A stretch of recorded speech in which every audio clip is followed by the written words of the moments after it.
Welcome back to the 411 Podcasting Network. I am your host, Larry Csonka, and this is episode 73 of the 411 on Wrestling Podcast.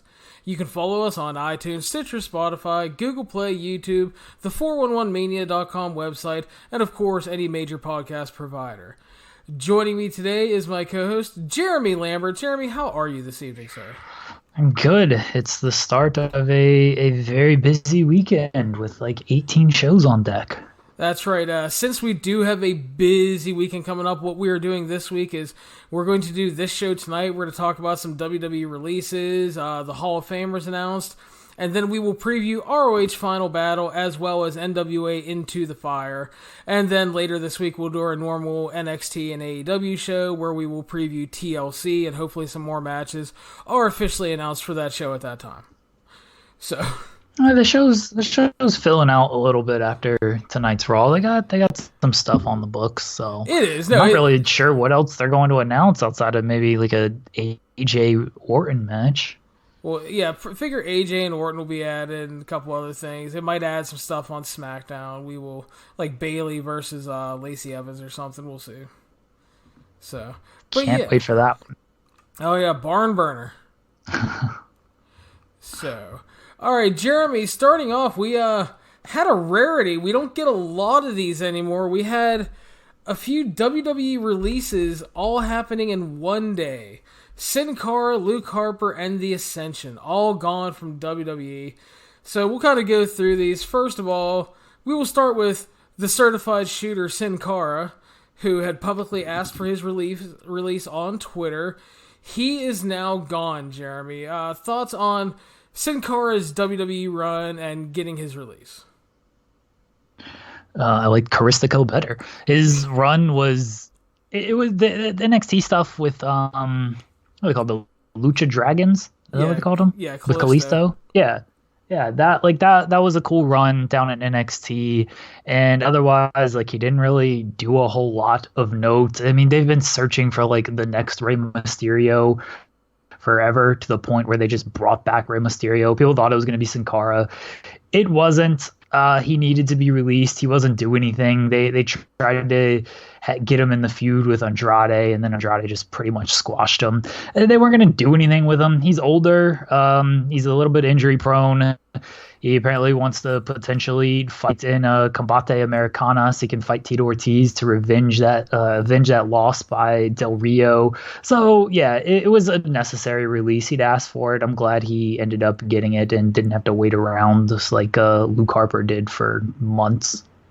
Yeah, like this dude has such a weird history, man, because when he was working in Mexico, he was like the original Mystico, and then like got shuttered off for the guy that became Mystico and is now Caristico, and then they were both in WWE and they did the Sin Cara Azul versus Sin Cara Negro thing, and then, you know, Mystico just burnt out in WWE. They totally fucked up with him because he was a guy that came in as a star and didn't want to be treated not as a star, and it didn't work out for a lot of reasons.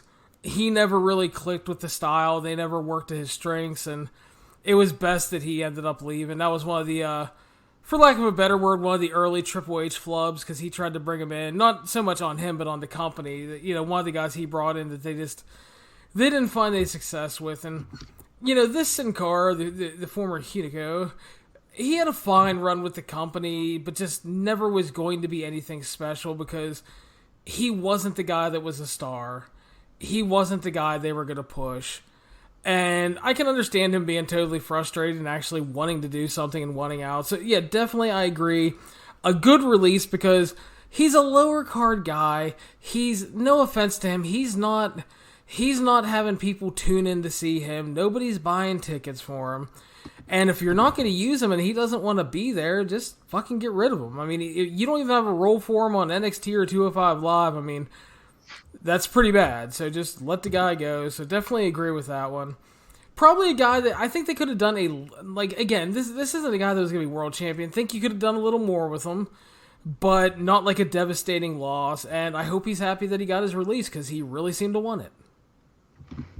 They could do more with pretty much anybody on the roster. Like Sin Cara was what he was going to be. They never saw him as anything more than a lower card guy. I'm not sure.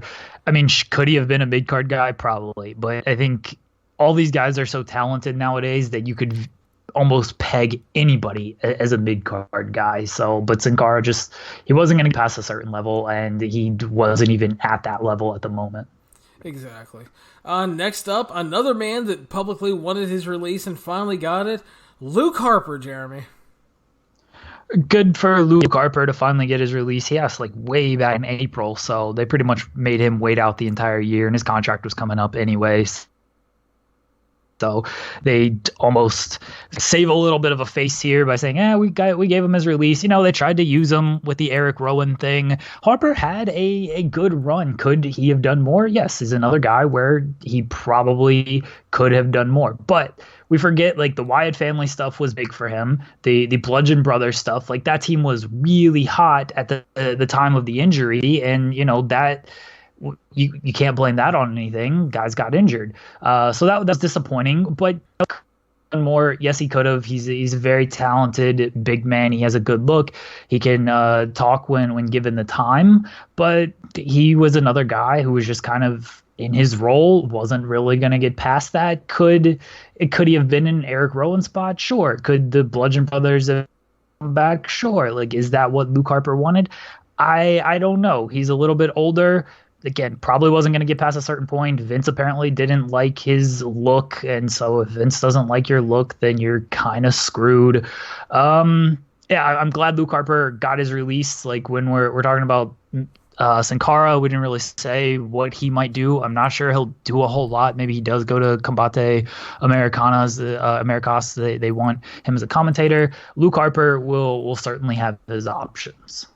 Yeah, again, excuse me, very happy that Luke Harper got his release because, you know, it seems funny to say you're happy somebody doesn't have a job, but the man wanted his release. He wanted out, obviously was not happy. And much like you said, definitely a talented guy. I think he definitely could have done more. I personally feel that there were times during the Wyatt family that he greatly outshined Bray. From an in-ring standpoint. Oh, yeah, during the stuff with Randy Orton, he was really good. Yeah, very much so. But he outshined them in the ring almost on a nightly basis.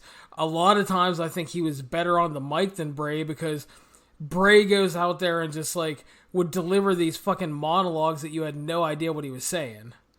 And when Luke Harper had promo time, he was, you know, talking somewhat like a person and you could get what he was saying.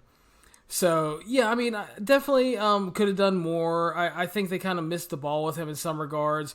Should have been a really, really strong mid-card, upper mid-card guy. You know, a lot of people forget. Definitely, he had some great tag matches. Had a great ladder match with Dolph Ziggler some years ago when they were feuding for the IC title. Just a lot of stuff. But, yeah, he was definitely an older guy. And, again, with him also being older like Sin Cara, he has also had some injury issues. And they weren't going to push him past a point. So, yeah, you let the guy go. I mean, I love Luke Harper. I'm excited that the Big Rig Brody Lee is going to be back on the independent scene at some point. And it's just, you know, again, nobody was going to pay to see Luke Harper for what WWE was going to do with him. He wasn't moving a needle. You let the guy go. He's not going to he's not going to hurt your product. You have how many people on the main roster alone that aren't being used? You have people in NXT that aren't being used, and then you have all the people sitting in the Performance Center that haven't even sniffed TV yet. So, yeah, I mean, again, it's sad that things didn't work out. I would have loved to see him grab a big payday, like fucking like Jinder and Mojo sitting around collecting giant checks. But I mean, hey, if the man is going to be happy, I am happy for him. I'm excited to see what he does on the indies. I'm excited to see if he maybe works some Europe or Japan. And obviously, you'd have to think that places like Impact or AEW would certainly be a possibility for him because not only does he have friends there, but he's a very talented guy. If you had to guess, Jeremy, do you think he does sign with somebody within the next year, or do you think he's just going to kind of ride out the indie thing for the most part and maybe work some Japan? What are you feeling right now? I think he does indies for a little bit, and I do think he ends up in AEW because he's got friends there. I mean, he's really good friends with Mookie Ghana, so I think he ends up in AEW at some point. And they got so many dark cults and whatnot. Like he'll fit in right in with that, and they'll use him. Like they'll use him well. Like the thing with these releases is, you may as well release some of these guys because, all right, you're worried about them going to AEW and whatnot. Like, not everybody is going to AEW. And if they are going to AEW, like, AEW can't use all of these guys. Like, let's say AEW signed all 4 of these guys. Do you really think they're pushing Sin Cara and the Ascension to a certain level? Like, no. So they're not going to sign all of these guys, and if they do, they can't use them all. Yeah, I do think that Luke Harper ends up in AEW just because he's got some friends there. But I think he'll stick around the Indies for a little bit, and who knows, maybe he finds happiness on the Indies and does work some Japan. But he can work Japan potentially with AEW as well, because we've seen plenty of AEW guys do that. True, but again, the AEW guys that are working Japan are your top guys that had bargaining position like Jericho and Moxley and Kenny Omega. Sure, yeah, Luke Harper's not going to have that kind of bargaining position, but it does show that, hey, if he is adamant on working in Japan, like AEW might be open to doing that. And if he's not, maybe he'll just stick with Japan. Yeah, I'm kind of really interested to see what he does in the first few months that he's able to really start amping things up and working places. I can definitely see, to start, the big independent, the big line of independent dates, because he'll be in demand for a certain group of companies that will value a guy like him.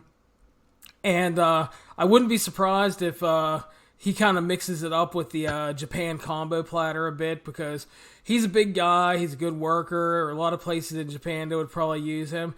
Also, maybe not totally cross out working like the New Japan USA shows. Stuff like that. I mean, he could be a guy that could be picked up to work specifically those shows and make cameo appearances in New Japan. So, I mean, there's definitely a lot out there for a guy like Luke Harper. For sure. So, and then as you mentioned already, the Ascension finally got their release. And the Ascension, everybody's going to laugh. Oh, it's the fucking Ascension. And granted, for the most part, I didn't have a lot of use for the Ascension. I thought their NXT stuff was okay. I thought for the role they played, they were fine. And then when they got brought up to the main roster, they were basically sabotaged right away. Because you had the whole angle with JBL making fun of them for being Demolition and Legion of Doom knockoffs. And they were labeled geeks from day one. And they never really got a chance to do everything because they were told, the fans were told they were geeks from day one. And again, I'm not saying that these guys were a great tag team or anything, but I mean, when you sabotage them from the beginning and they don't even get a shot, what the fuck did you expect their main roster careers to end up being? Yeah, they were good in NXT, like nothing special. But Triple H and the guys down at NXT did a very good job at hiding weaknesses and putting them in the right position. They got called up to the main roster. There was clearly no plan for them, as we've seen plenty of times with NXT talent. And then, they got stuck in some bad gimmicks. I mean, they've had the same gimmick, but they got stuck in some bad stories and just weren't really used. It's another team. It's like, okay, what was their ceiling on the main roster? Probably not that high because, yeah, they can work with the right guys, but like, are the Ascension a good tag team? Not particularly. I honestly would. I think Rick Victor's a good worker, but I had no time for Connor, who got the only thing that he got on the main roster was bigger. Yeah, so you're not losing anything in releasing the Ascension. It's another thing. Hey, shit, they can join Dark Order or something. It's another thing. You can release these guys if they go to AEW. Fine, like.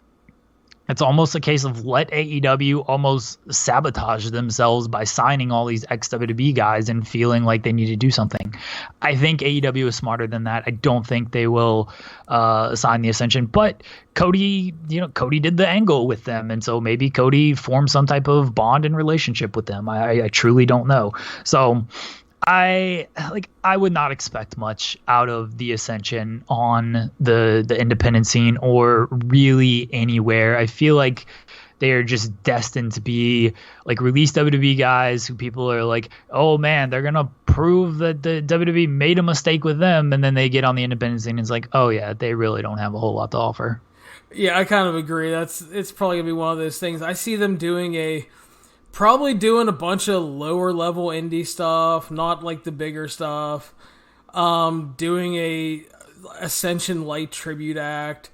If anything, I could honestly see Impact picking them up because Impact doesn't exactly have a deep tag team division. I think that might be their ceiling as far as what they'll do next, but with all due respect, I don't see a lot coming from them.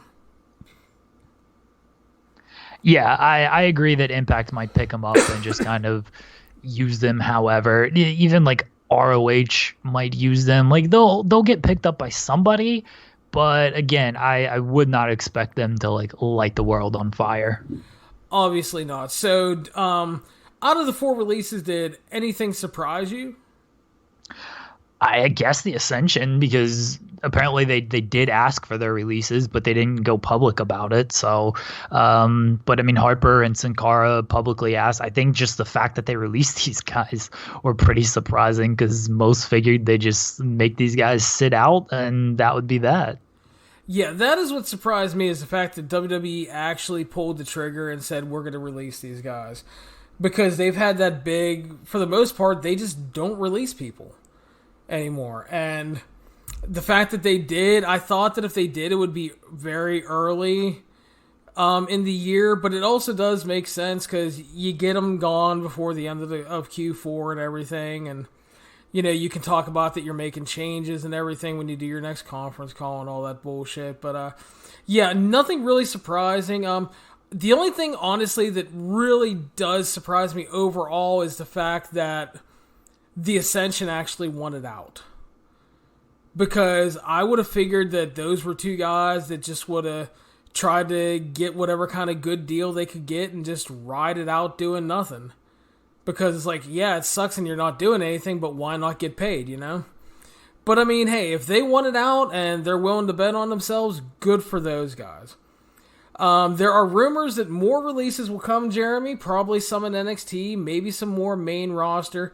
If you had to guess main roster-wise, do you have any guesses who we may see released in the next month or two if they do more? I'm trying to, like, Kanellis asked for his release. That's the only person I can think of who is publicly asked. And, I mean, Oni did. It wasn't public, but he asked. But now he's apparently re-signed, so it can kind of scratch him off the list. Like, Kanellis just signed a 5-year deal, and I don't know how that stuff works, but we know he's got a lot of time remaining on his contract. And there's over 4 years left on the fucker. Yeah. And, like, I understand Kanellis. I don't know if we've talked about it on the show. Like, I understand Kanellis wanting to work. The problem is, like, dude, you reportedly asked for your release earlier this year, and you were working, and then it kind of got deaded or whatever happened, but then, you re-signed, and then you asked for your release again. Like, it's tough to feel bad for that guy. I understand he wants to work, but he had his chance to get out, and he signed a 5-year deal. I don't know if he'll get his release because that's a lot of time remaining on that contract. And shit, in 5 years, maybe he can work. I feel like they got to give him something within the next 5 years, right? I think maybe like they're so just gun shy on releasing some people. I'm sure there's names that I can't even like think of that'll probably just end up getting released because they just haven't been used in forever. But because they haven't been used, like no one actually jumps off the top of my head. And when they get the released, it'll be like, oh yeah, that guy was on the roster. Yeah, I mean, because there are so many damn people under contract at this point, it's insane. But I would say that, I mean, Mike is a possibility because he does want out, and I agree with you. It's like he's like, oh, I don't feel sorry for me. I just want to work. And like, listen, dude, like you said, he had a chance to get out. He opted to resign.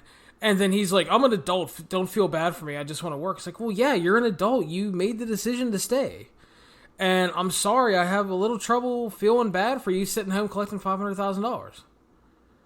You know, I mean, I appreciate the fact that he wants to work. But again, like you said, he had a chance to get out. I could honestly see, I mean, if I'm WWE, honestly, I'd get rid of him. I'd dump Maria with him. Because I don't think they add anything to the promotion. If you dump Mike, what does Maria do? She doesn't wrestle. She's coming off of having a second kid. She's an okay character that can sometimes be good. But what are you really going to do with her? Because they don't really use a lot of managers. I just don't see a lot of upside in either of them, and I'd rather save the money and give some bonuses to the NXT people that are actually on TV. The thing with Maria, like if she doesn't, like she signed the 5-year deal as well. If she doesn't want out because, you know, she hasn't gone public with any release request, like she's either still pregnant or she just had a kid. I think she hasn't had her kid yet, but they're not going to release her while she's pregnant. That's terrible optics. I'm not even sure they're going to release her after just having a kid. I'm not even sure she wants to get released because she's making cushy WWE money. Like she's definitely not making that kind of money on the independent scene. She's got 2 kids, and if Mike gets his release, like he's going to be out working all the damn time because that's what he says he wants to do. Like when's that guy going to really be home? You know what I mean? So I don't think Maria's going anywhere. And if she doesn't want it, like they're not just going to release her because I think Vince feels like, I don't know if he feels like he owes a lot to Maria, but he likes Maria. You know, she was on the Diva search and brought her back after all this time and stuff. Heyman really likes Maria. So I don't think Maria's going anywhere. Mike, maybe, but I doubt it just because of the contract he signed. Maria's not going anywhere. I agree that she's probably not going anywhere, but I'm just saying, like, from WWE, I don't see the value in keeping them. Yeah, but I agree with that, but at the same time, like they just signed him to a 5-year deal. If they didn't see value in like keeping them, then they would have just let him walk at the end of the contract. Well, they were stupid for re-signing him for all that money. Well, probably, but like they feel there's value in keeping all of these people for one reason or another, and the value might just be, hey, we're going to keep you away from these other promotions, even though most of these people like aren't even moving the needle for other promotions. Like, honestly, what is the worst case scenario for guys like who they've re-signed over the past year, like Jinder and Kanellis and who like what the worst case scenario for these guys is their or the best case scenario I should say is like their Shawn Spears. Like, is there a star quality with really any of these guys? They all have their different attributes and whatnot, but there's none of these guys are going to be like, oh yeah, you're like that person's going to light the world on fire. Like that's why they're adamant about keeping the Revival, because those are 2 guys that can at least light the tag team world on fire in AEW. Like Jinder, Mojo, Kanellis, like these guys, you could release them and no one would remember that they existed a year from now.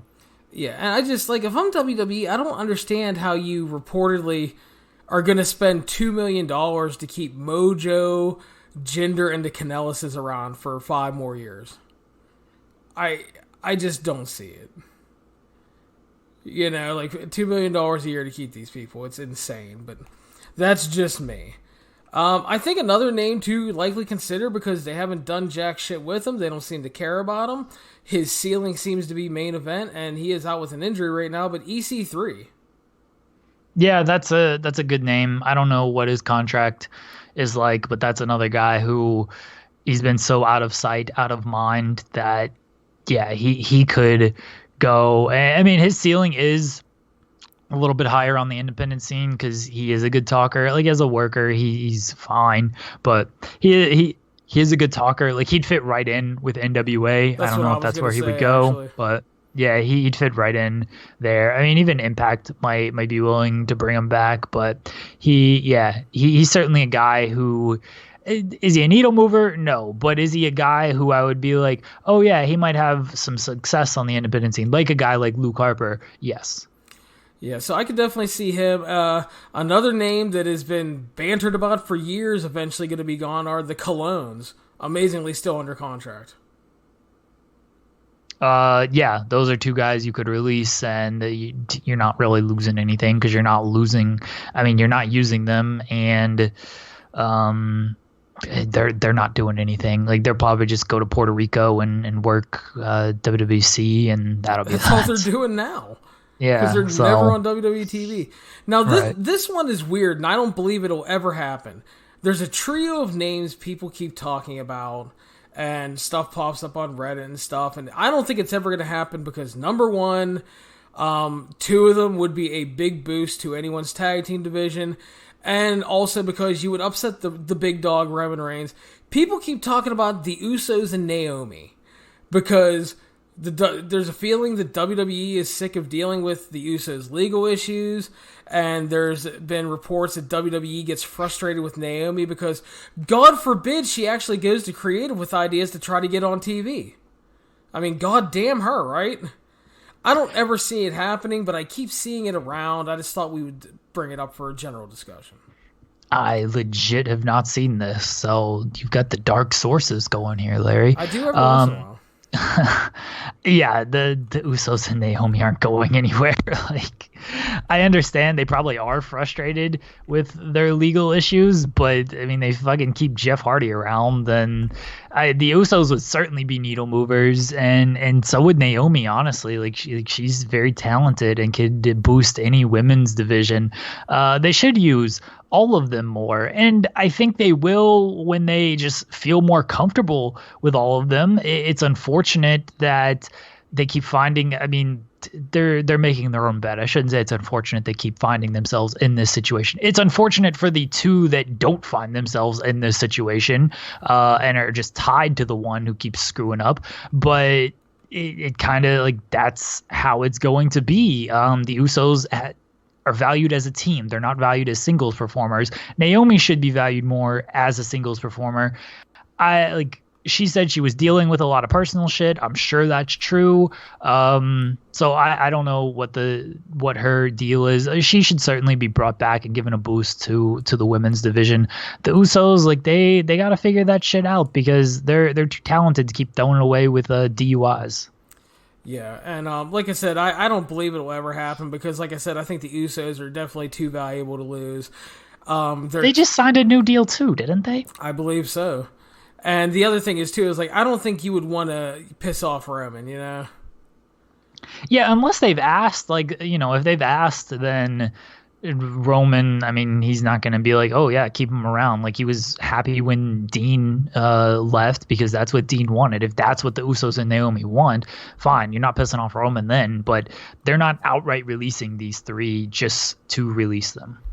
Exactly. So, moving on, Jeremy, we had the first WWE Hall of Fame announcements break on Monday. And Big Dave Batista and the NWO, Hogan, Hall, Nash, and Waltman are going into the Hall of Fame next year. First up, thoughts on Batista getting the nod for the WWE Hall of Fame? All right.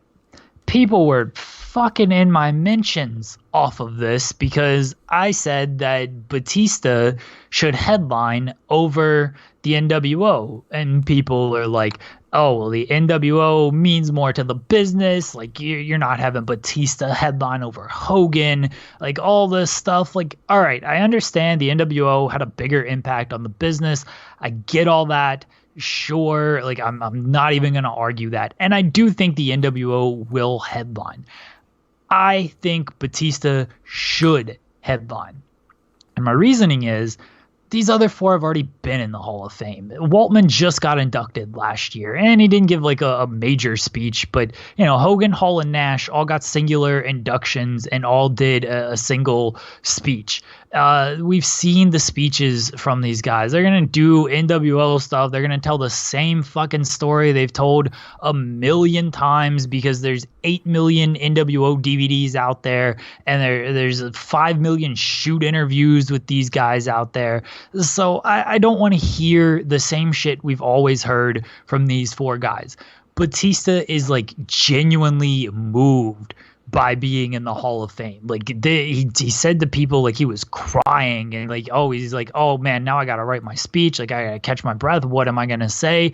Like, he came back last year for the Triple H match because like he really loves wrestling. He had no reason to come back. He's a huge movie star now. Like, he didn't have to come back at all, but he's like, I want this one last match. I want it against Triple H. Batista really cares about this moment. And if you close it with him, like, he's going to give the best speech on the night. I guarantee it. I guarantee when the Hall of Fame is over, we're going to be like, yeah, Batista had the most moving, the most touching speech on the night. That's why he should go. And he's fucking Drax. Like, it's not like you're headlining with, I don't know, Coco Beware or somebody over the NWO. That's not fair to Coco Beware. But you're not headlining with like Christian. No offense to Christian. I do think Christian should be in the Hall of Fame. Should Christian headline over the NWO? No. Not at all. Like, Batista's a major movie star, a multiple-time world champion, has headlined WrestleMania. Like, he's not just a throwaway dude. He's fucking Batista. Like, I don't understand why people are so upset that I had the audacity to suggest Batista. Batista should headline over the NWO. I'm very happy for Big Dave. Again, he seems genuinely moved by this. He's obviously a Hall of Famer under any qualifications. He was a draw. He had some good matches, multiple-time world champion, part of Evolution. Like, he did big things. And you can play the mainstream angle. And this is another reason why I should headline. Like, you're going to get a lot of publicity out of Batista. Fuck off, everyone who was like, oh, you can't headline over the NWO and Hogan. Fuck Hulk Hogan's racist ass. God damn, Jeremy, I love it when you get all fired up. That was great. No, I actually honestly agree with your points. You make a ton of sense, especially when you add in the mainstream stuff and the fact that the NWO guys are going to play the hits with their speech. We fucking heard it all. That's not diminishing what they've done. You know, I mean, it's a big enough draw that they're on the marquee as part of the Hall of Fame. You don't have to headline with them. I would be all for Big Dave Batista headlining. He's not going to because they're going to do it with the NWO. And but no, I totally agree with your point. I am happy for Big Dave as well. Wasn't like a huge fan of the Triple H match, but I loved why he came back and why he wanted to do it. I thought the WWE special on the network, which a lot of those are just so good anymore, with him was really good about his whole preparation for the match and how much he put into it, and like you said, just how much he fucking loved it and cared for it, and yeah, I'm really happy for that dude. He has a really interesting backstory, and I do agree also that I think he will give a kick-ass speech. So I am very cool with that. So I am perfectly fine with Batista going in. And I don't, like, there's a lot of people that get overly serious about the WWE Hall of Fame, and I'm not one of them, because if we're being honest, the WWE Hall of Fame is who hasn't pissed Vince off a lot lately club, and who they can make up with club, and who they think they can make some money with club, and it does mean a lot to a lot of these people. I'm not diminishing that, but please don't act like this is the end-all, be-all Hall of Fame, and there's like a legit council of wrestling elders deciding who gets into it. You know what I mean? So don't get too serious over it. But I agree with your points on Big Dave. I would like to see him headline. So, I guess I got too serious for saying Batista should headline and going on that I'm just rant. talking about, like, you have people that are like, oh, it's disrespectful for so-and-so to be in the Hall of Fame. And it's like, it's the WWE Hall of Fame. It's not that, like, huge a deal. No, your points are very good, though, and they make a lot of sense. I support it. I would subscribe to your newsletter. Thank you. The NWO, as I mentioned, Hulk Hogan, Scott Hall, Kevin Nash, Sean Waltman are now going in. And as you mentioned, and I will agree with, and I don't think anybody will disagree with, despite the fact that the booking wasn't perfect of it overall, the NWO, obviously a big deal to the Monday Night Wars, the turnaround in wrestling, the wrestling boom. And you can't diminish any of that. So them going in is obviously fine. I just, my only, I guess, slight hang-up with it is I think we're now starting to overdo it with the quote-unquote two-time Hall of Famers. Yeah, I can agree with that. Like, Booker T is going to be a two-time Hall of Famer because of Harlem Heat, or maybe he already is. Yeah, he is. Okay. I couldn't remember if he got inducted. Shawn Michaels, singular. Ric Flair. Yeah, like there's a lot of two-time Hall of Famers, and all right, it's fine. It doesn't bother me that much. Honestly, like, are they overdoing it? Sure, but they feel like they need headliners, and they can group D-Generation X, they can group the NWO, they can group tag teams, and they can do that. Like, we're gonna have the New Age Outlaws at some point. Whenever Triple H or Vince buys that pissant company, we're gonna have the New Age Outlaws going in. So yeah, it's overdone, but whatever. Like, they feel like they need headliners. Like, my kind of issue with the NWO, it's two things. One, if you're gonna have Batista, like, that is a headliner. If you're gonna have the NWO, they are headliners. You don't need both on the same marquee, but I get it because Tampa is Hogan's hometown, and so he probably really pushed for this. And Batista, maybe this is, you just felt like you had to do it this year because of the WrestleMania match last year, and you just felt like it was his time. So but you could have easily split these two up over across 2 years. My other problem with this NWO was like, all right, where's Big Show? Where's Bischoff? Even like DiBiase was the fifth fucking member. Soul Train Jones at? God damn it! Where's Soul Train Jones? Like, I feel like you either need to induct the original three, Hogan, Hall, and Nash, or if you're going to induct the first six, like, induct the first six, or I don't know. Like, I understand you maybe don't want to induct, even though he was awesome, Scott Norton, Stevie Ray. Stevie Ray would be a 2-time Hall of Famer. NWO Sting, like Buff Bagwell. They're obviously not inducting Steiner anytime soon. Like, I understand not inducting these guys, but it just feels weird to like include Waltman, even though I understand he did play a good role in the NWO, but like not include Big Show, who I think his role was just as big, and certainly Bischoff, whose role was monumentous. I agree with a lot of that, and my big problem is, first of all, it's like with the Harlem Heat thing, and they disrespected, obviously, Big T by not including him as part of Harlem Heat 2000. Ahmed Johnson should be a 2-time Hall of Famer, honestly. We're fucking disrespecting the goddamn NWO Sting. We are. NWO Sting was the nicest dude at WrestleCade. He was awesome. I've heard that from a lot of people that have met him, and I agree with you on the kind of double headliner thing. I posted that on the 411 Twitter. I think that you're burning things out by doing that. They really should have been split over 2 years. Because you're going to start running into shit. I mean, what are we going to be doing in 10 years? Is Dolph Ziggler going to fucking headline the Hall of Fame? Yes. It's like, Jesus. And they'll have guys in 10 years. I mean, you still got a Cena card to play. You've got the Rock card, obviously. Like, Triple H hasn't gone in singular, has he? Like, he's just gone in as DX. Randy Orton is obviously a Hall of Famer. AJ Styles can probably headline. You can headline with certain guys. Just Seth Rollins will headline at some point. I don't know if he'll retire in 10 years, but Roman will certainly headline again. He probably still has 10 years left as well. But Undertaker, they still have Undertaker. Shit, you can headline with Kane. Kane's probably got a lot of great stories too. So yeah, they'll have enough headliners, I feel like, in the coming years to where it'll still make sense. They're running out of the 90s guys a little bit, and maybe some of the early 2000s. Like, they'll drag Flair back. They'll headline with Evolution one fucking year, so Flair could be a 3-time Hall of Famer. They'll make some shit up. Yeah, I think I just don't think it's a good call, though, to double up on it this year, but we'll see. I think they're going to run into problems coming down, and starting in a few years, it's going to start running a little thin. And like you said, they're going to end up doing a lot of 2-time and possibly 3-time guys, because if you do Triple H and then Evolution, he'll be a 3-time Hall of Famer along with Flair and all kind of shit. I don't know. But yeah, I mean, obviously I'm fine with both going in. I would have personally split it up, but like you said, maybe they felt they had to do them both this year. I think you could have put off Big Dave for another year personally, but maybe he has too much shit planned in 2021, and he's going to be doing like 18 movies like The Rock. So, God bless him if he is. Yeah, Dave's got all these Marvel movies coming up. I think Batista would have made time for the Hall of Fame again. Oh, yeah. I think he really cares about it. Does he make his home in Tampa?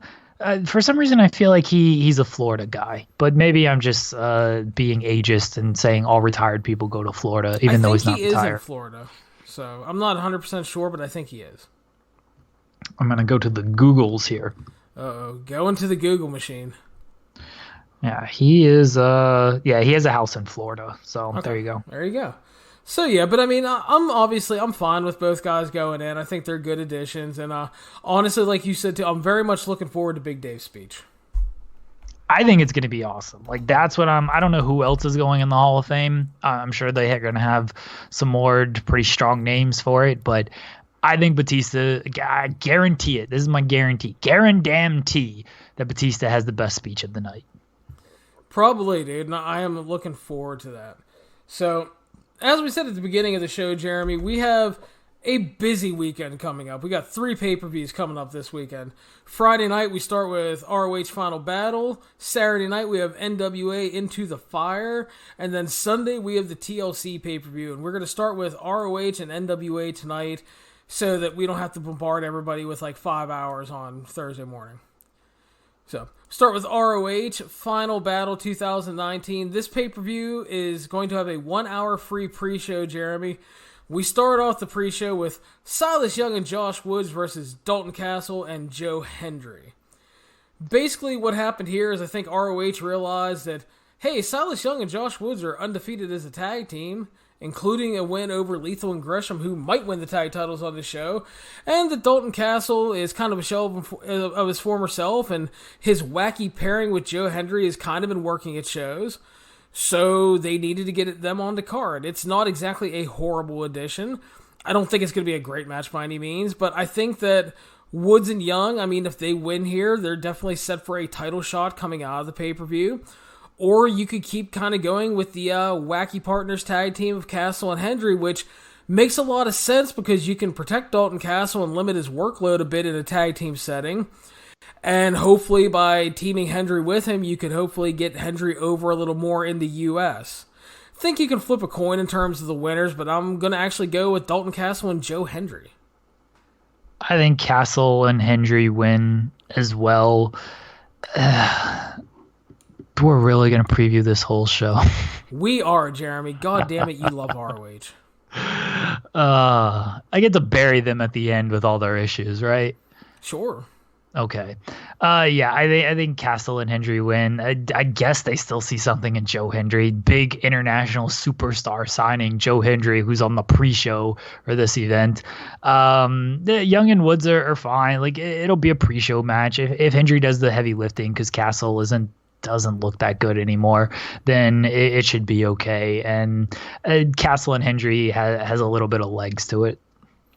All right. Also on the pre-show is a grudge match between Kenny King and Rhett Titus. Yeah. You know, it's like ROH to me has the oddest booking with Kenny King because sometimes he's a dude that they seem to care absolutely nothing about and they do nothing with. And then other times they're absolutely fascinated in trying to make him into one of the top guys, which has just never worked on any level. It's like Kenny King is fine. It's just something I think they kind of need to accept. I don't think he's going to be anything more than a solid dude on the roster. You know, Rhett Titus has been a dude since he broke up with Kenny King. He fills a spot. He had a wacky tag team with Will Ferrara that did tons of Future of Honor matches with the Dojo guys. He became a wacky bodybuilder, and then he became a family man and was trying to turn his career around. And that led to Kenny King making fun of him and basically calling him a bitch for being a loser. And that's why they're going to feud. So I kind of have no interest in this. It's going to feature 2 guys that are kind of solid but bland, and I'm sure it'll be okay.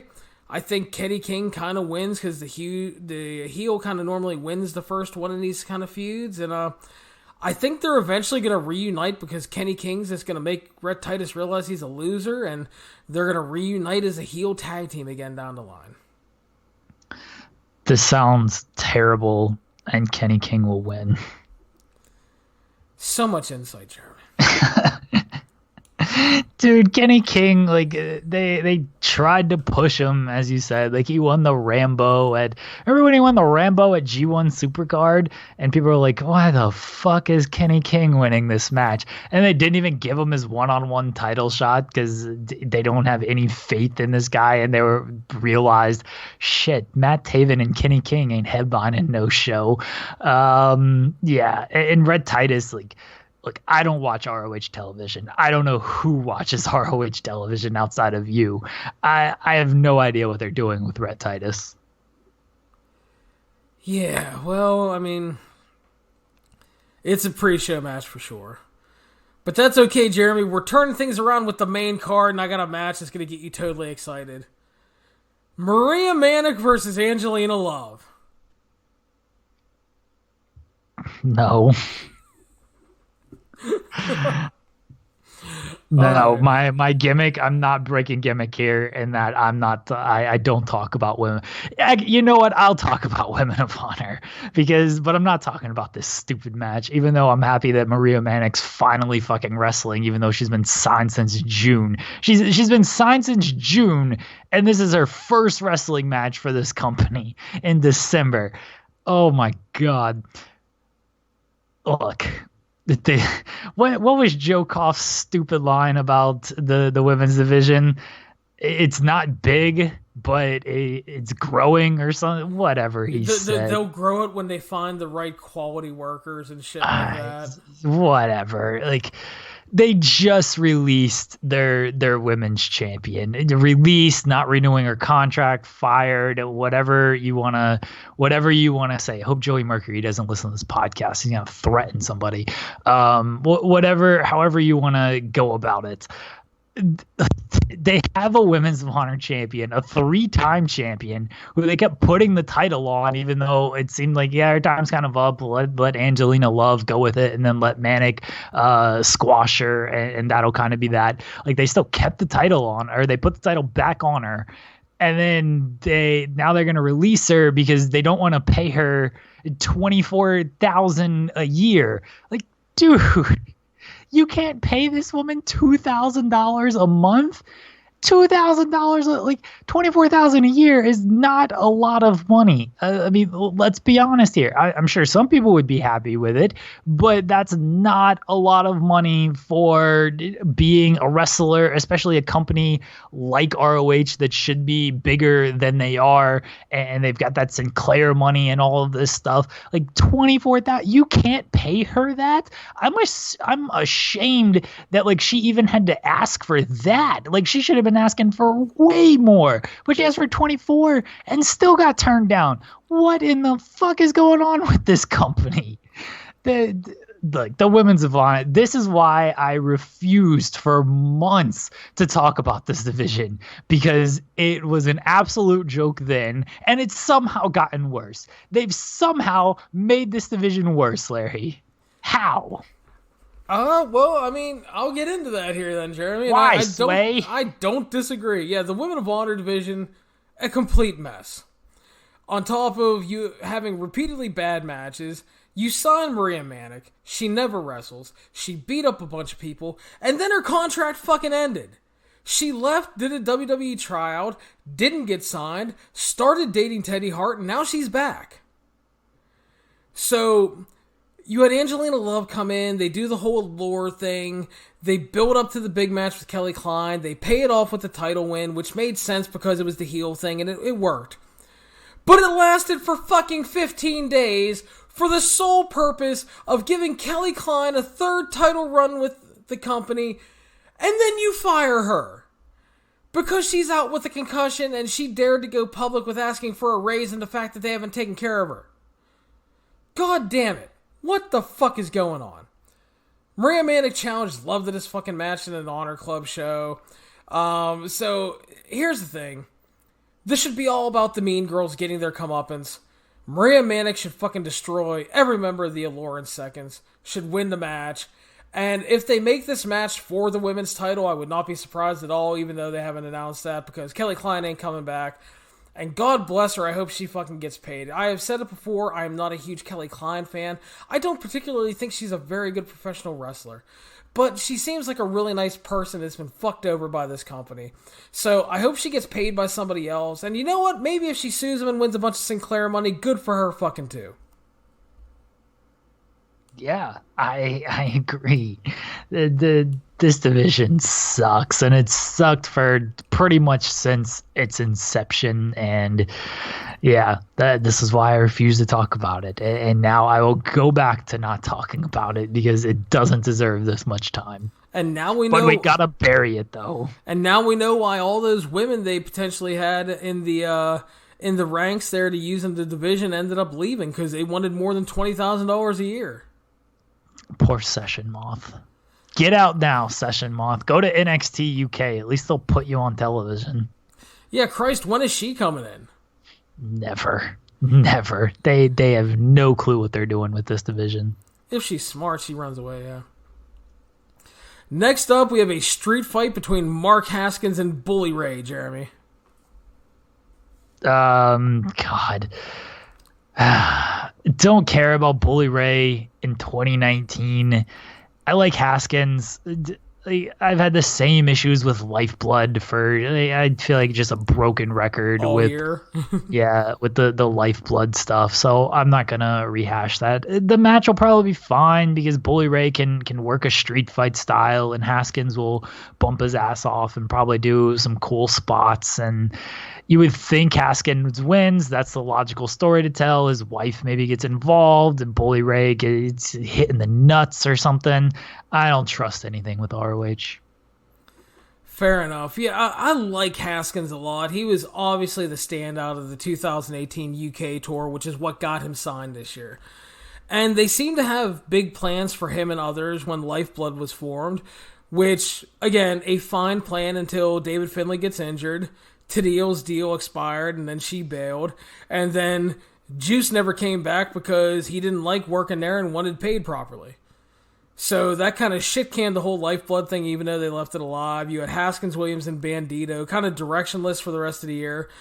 But despite that, they were kind of the highlight of ROH on many shows. They had a lot of good matches, but as Jeremy has said a lot, again, there was no direction to these guys. And then the constant injuries to PCO or Brody King led to them never getting that six-man title shot that was constantly booked and then constantly canceled because of that. So they kind of ended up with nothing. Bully Ray was gone for what seemed like a glorious long time and then came back. Started harassing Haskins and beating him down, threatening his wife and all that shit. Haskins is great. The smoke and mirrors should definitely help Bully's lack of ability these days.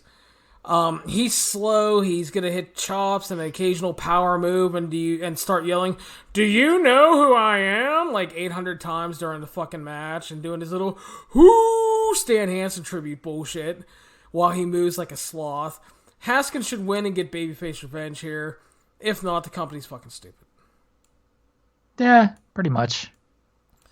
Oh, another one. Jeremy, I know you probably hate me right now. You're going to love this one, though. We got Matt Taven versus no. Vincent. Soul Train Jones? No, it's Vincent now. He's not Vinny Marseglia anymore. He's Vincent in all capitals. That sounds horrible. I saw the turn deal, and I was like, who am I supposed to cheer for in this? Like, Vincent's the babyface, right? Like, I'd be sick of Matt Taven's bullshit too. No, this match won't be any good. I don't care about these guys, and I guess Vincent will win because they want to like maybe portray him as a strong heel / baby face, whatever he's supposed to be. No, next. All right, Jeremy's job is to bury shit apparently right now, so I will give background in case. Well, because nobody's watching ROH TV, and even if you did, they pretty much don't hype any of this shit on TV. You're the play-by-play man. I'm the color. That's how this works. Fair enough. But yeah, once upon a time, the Kingdom were a nice and happy little trio there. They had 6-man title wins a few times. Obviously, Taven won the ROH World title, but things went off the rails shortly after that because TK O'Ryan got a concussion and then started having severe post-concussion issues. Hasn't been around. Vincent started going insane. Matt Taven lost the title. It got worse from there because Vincent and TK were allegedly being attacked and laid out backstage repeatedly. People were stalking, allegedly, Matt Taven and Vincent, shooting footage of them. It ended up being a trap all along because Vincent was the man behind it. He orchestrated the fake attacks on them, he and TK. He set up Taven for an attack. He left him laying in a bloody mess after beating him up with his axe, which is leading us to this grudge match. Taven recently resigned, but they've also really been behind Vincent for a while. They put him in good positions. With it being the first match of the feud, which is probably going to go on for a long while, I see Vincent taking the win, possibly with the help of TK if he's healthy enough to do that, because he's probably going to go with him, and feels like they're going to try to make Matt Taven a top babyface star, if you can believe that. Sounds terrible, because Matt Taven worked so well as a heel that they're gonna now try him as a babyface. Well, it's like it's Seth Rollins. Like, yeah, Seth Rollins is actually a good heel, and the new alignment with AOP is kind of awesome. But to babyface Seth Rollins, not so much. Matt Taven sucked as a heel, and he'll probably be even worse as a babyface. Well, we're going to find out, Jeremy, because that's how no, we're not. We're not going to find out because no one watches this company. Hello, I do. And I make you watch it too, so haha. I don't watch it. I don't watch the televisions. I watch some of the events. I'll watch fucking Final Battle because I know we're going to have to review it. But yeah, I'm not watching this weekly television stuff. You're literally the only person, Larry. Literally, no one else watches this show. I feel like it. But it's okay, Jeremy. I promise you, things are actually getting better. I don't even know this card. That's what's surprising me here. I have no idea what's on this card. Well, you're to be happy. There's a good match coming up. Marty. Villain Enterprises. Marty and Flip Take Japan facing Bandito and the newly signed Flamita. All right. I don't know why this match is happening, but I'm a fan of this. Had to get Marty on the card, and Bandito too. Well, yeah, and that seems like why it's... Is Flamita bloodlight? What's their lifeblood now? I don't know. He's just tagging with his lucha buddy. He's lifeblood now. Lifeblood needed a new member. They needed new lifeblood. I don't know what's happening on this show anymore. I can't. This match would be good. This is a good match. It's four guys who I actually care about, even though they're in ROH. Bandito's awesome from what I've seen of Flamita. He's awesome. Love Marty. Love Flip. It should be a great match, even though it has no real purpose behind it. I guess Marty's working Final Battle Fallout, so it's not technically his last ROH match, even if it is his last ROH match. I mean, everybody just assumes he's AEW bound because they keep doing the teases on being the elite and everything. So Marty will probably get a big send-off by all 100 people in the crowd for this event, and that'll be cool. And the match will be good, even though it serves no actual purpose for the future. And I think Bandito and Flamita win because at least they're sticking around for a little bit, and Marty's probably gone. And Flip is probably not long either. If Marty and Flip win, then maybe that's a sign that Marty has re-signed, or it's a sign that ROH doesn't know what the fuck they're doing. There's a lot of speculation going on with the Marty thing, man. Yeah, I've seen it. It's really interesting. There are a lot of people. There's been a lot of talk that ROH is throwing out some more money, like they did with Taven, and that they're upping things to try to keep Marty, which obviously they should at least try. I'm not saying it's going to work, but you should definitely try. Should have put the title on him. That's how you try. Well, yeah, I mean, I'm not going to disagree with that at all. But it'll be interesting to see if he does stay around. I'm very, very fascinated by that. Looking forward to this match. Marty and Flip, love them. Flamita is really good. Bandito is great. I think they will make a definitely fun tag team. I have some huge booking plans by Night's End, Jeremy.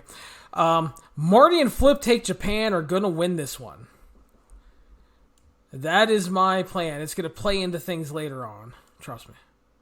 Okay. I mean, you actually follow this product far more than I do, so you always do research for this stuff. Well, I'm also booking the product for them if they would listen. But Yeah, that's the problem. You're trying to book this company, and haven't you been paying attention? They don't know what the hell they're doing. well, I'm here if they need me, Jeremy. I am good for that Sinclair money. Yeah, get that sweet Sinclair money. So, but yeah, looking forward to this match. Definitely will be good. Could be great if they get the right time and stuff like that. So looking forward to it. Yeah, Flamita was he worked a banger with Mike Bailey on the UK tour when they brought him in to replace Bandito. So happy that he's in. He's definitely a good addition to the roster. Next up, Jeremy, we got a Haas fight. The newly signed Dan Maff versus Jeff Cobb. People were like I like Jeff Cobb. I'm a big fan of Jeff Cobb, and Dan Maff, like he's a old school ROH guy, and he's just kind of old. And I was like, ROH has Jeff Cobb, and they're putting him against Dan Maff on the biggest show of the year. People are like, this is a dream match. Like, all right, if your dream match is Jeff Cobb against Dan Maff, then I don't know, have better dreams. It should be fine. Jeff Cobb's awesome. I don't think Dan Maff is anything special, but Cobb will certainly do his best to carry him. And I mean, Maff can hoss fight, so it'll be fine. Cobb should win because he's a guy you can actually build around, and you're not building around Dan Maff, but maybe they are. Yeah, I'm actually looking forward to this. I like a good Haas fight. As you said, Jeff Cobb is rather great. I like him a lot. Maff has been really good since coming back his few dates with ROH. He's a dude that definitely fits into a certain mold, and you need flippy guys, you need Haas guys, so I'm fine with it. A lot of speculation that Jeff Cobb is on the way out, and Maff just signed, so I can see Dan Maff winning here because let me see. I'm kind of more convinced that Marty would stay over Cobb staying at this point. If Jeff Cobb leaves, what is your favorite ROH Jeff Cobb memory, Larry? Beating Damian Priest in like 90 seconds. When his undefeated streak ended in 12 minutes to Matt Taven. No, that was definitely the down point. They had Jeff Cobb and they did nothing with this dude. Like, I don't remember. He had some good matches. He had the banger with Ospreay at the G1 Supercard. Yeah, like he had some good matches, but like, what did they really do with Jeff Cobb? That they helped him get Japan dates. Pretty much. Like, dude, you had Jeff Cobb at your disposal. This dude's awesome. He's unique. He's got an amateur background, an Olympic background. Like, utilize this guy. And you had him for over a year. And they did nothing with him. Like, almost nothing. They put him against Ospreay, and I credit that more to New Japan than I do ROH. I'm like giving them credit for that. Just... what a waste of Jeff Cobb's year. Yeah, I'm not very confident he's sticking around. For their sake, I hope he does because they need a guy like him. But I would not be surprised if he signed a more full-time New Japan deal to work not only New Japan but the New Japan USA stuff. Yeah, I like Jeff Cobb, and I hope he gets the hell out of there. Yeah. I think it'll be good though. I'm looking forward to a good Haas fight. Next up, another match that should be good, Jeremy. Your boy, the best in the world, Shane Taylor versus Dragon Ryu Lee. Awesome. Looking forward to this one. Shane Taylor, best in the world. Dragon Lee. Is there a story behind this match either? Yeah, they did an angle where Dragon Lee was added to a triple threat match at one of the Honor Club shows. And then he didn't get beat, and then they had a confrontation afterwards. So this is like the continuation of that. I'm just happy that it's going to be a good match.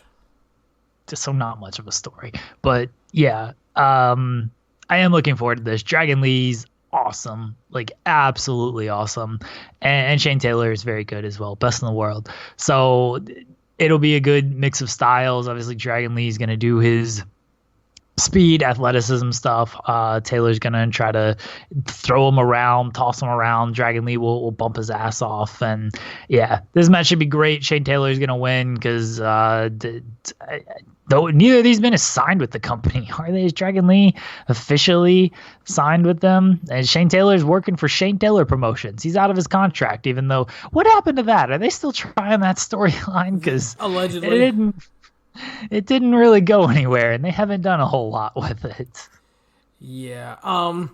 I think this will be really good. Looking forward to it. I've kind of hated the Shane Taylor Promotions thing here because, number one, they haven't done much with it. Number two, it just overcomplicated the angle instead of just focusing on Taylor as a dominant TV champion, which he has been.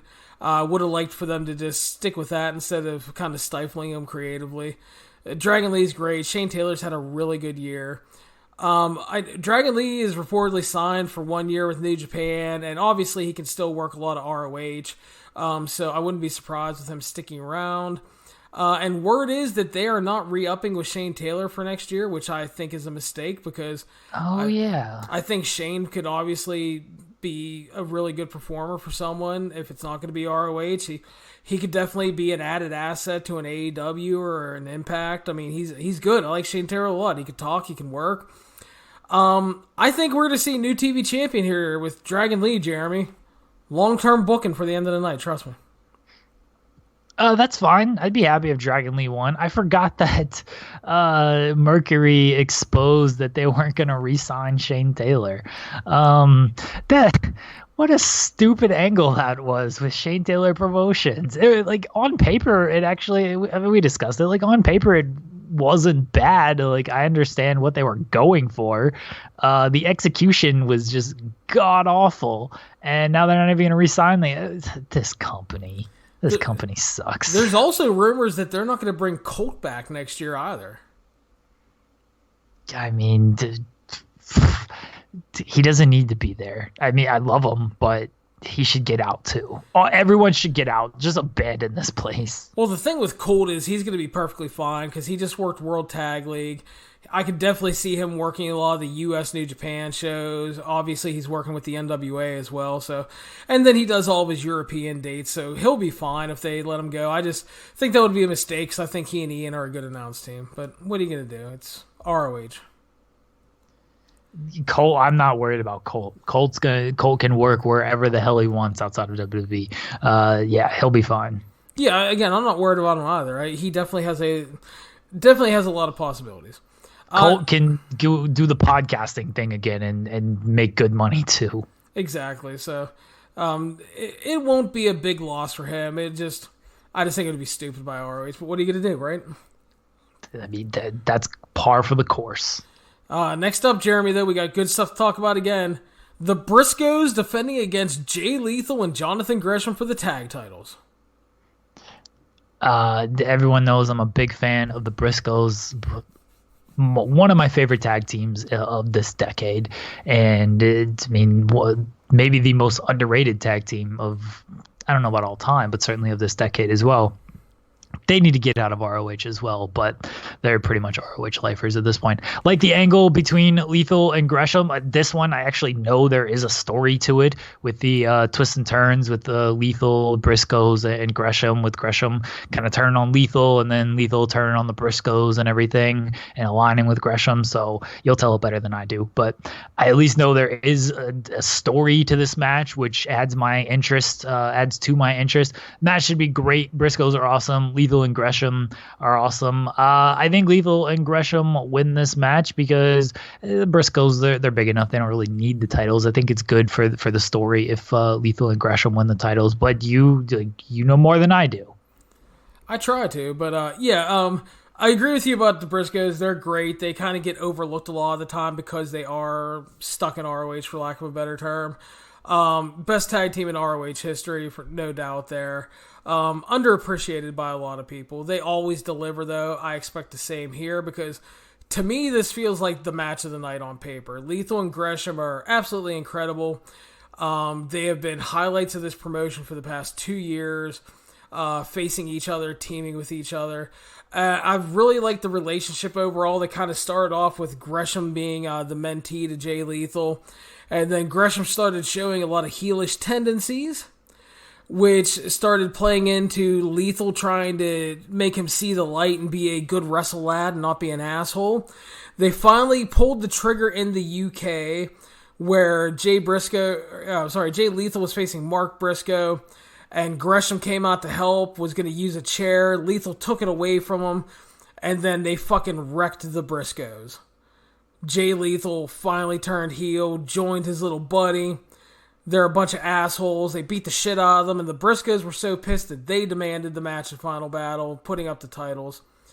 Definitely should be the match of the night. I think the right call was putting the titles on Lethal and Gresham because, number one, they're great. Number two, we need a little change. And number three, Lethal and Gresham are... It's just not fresh, but it's not only fresh, but the Briscoes have cleaned out the entire division of what they have. So you need something new, and I like the idea of the heel champions going into the new year. Should be the match of the night, though, Jeremy. I would say so. I do think the Marty and Flip match can give it a run for its money. Definitely. But this would certainly be, and maybe even Shane Taylor and Dragon Lee, but it wouldn't shock me if this gets match of the night, considering how good all four of these guys are. And they'll probably get the most time out of the other matches as well. Not saying time equals the best match, because you can work a good sprint, but they'll get longer time to really hit that next gear and tell a larger story than the other matches, which don't really have much of a story going into them. Yeah, definitely. I think this is match tonight. I do agree with the Marty and Flip tag with the Lucha guys. Should be really good, possibly great. And I think Shane Taylor and Dragon Lee also has a lot of potential because, like I've said, and again, I know not a lot of people have paid attention to it, but Shane Taylor has had a really good 2019. He's had some really good to great matches with a lot of people, and he always has stepped up on the pay-per-views. And again, he's going to be working with somebody that's absolutely great in Dragon Lee. And Jeremy, I don't know about you, I can't remember the last time Dragon Lee had a bad or disappointing match. I can't either. So I'm really trying to remember. That's why I'm pausing so much. That's all right, dude. It's hard. When you have guys that are that good, they are hard to find. I mean, I'm sure there was probably some weird show in some shithole indie in Mexico in front of 30 people where he dogged it and had a bad match at one point when he was working 9 matches in a week, but nobody saw it, so it doesn't count. Yes, exactly. So, and our main event of the evening is the ROH World Champion, Roosh, defending against PCO. ROH put the world title on Matt Taven back at Supercard of Honor, which, judging by the plummeting attendance and overall lack of interest in the company, was both a critical and financial flop. If only someone had seen that coming.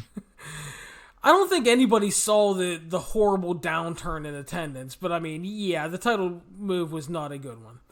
But Taven, again, is not a bad wrestler, but he wasn't the guy, especially since Marty was sitting right fucking there, was the most over guy in the company, was selling a ton of merchandise, and again, the last existing link to the Elite, which everybody loved when they were there. The best thing about Taven's run that was he had a naturally built-in feud with Roosh, which led to a honestly great match, and Roosh ending up as the world champion. So that was good, and a move that definitely had to be made. The rebirth and journey of PCO, I've really enjoyed seeing him come back to a national level, and it's just a great story. I greatly appreciate the man. He's a crazy bastard. But I worry about the match, Jeremy. PCO is, again, a really good story. He's useful in tags.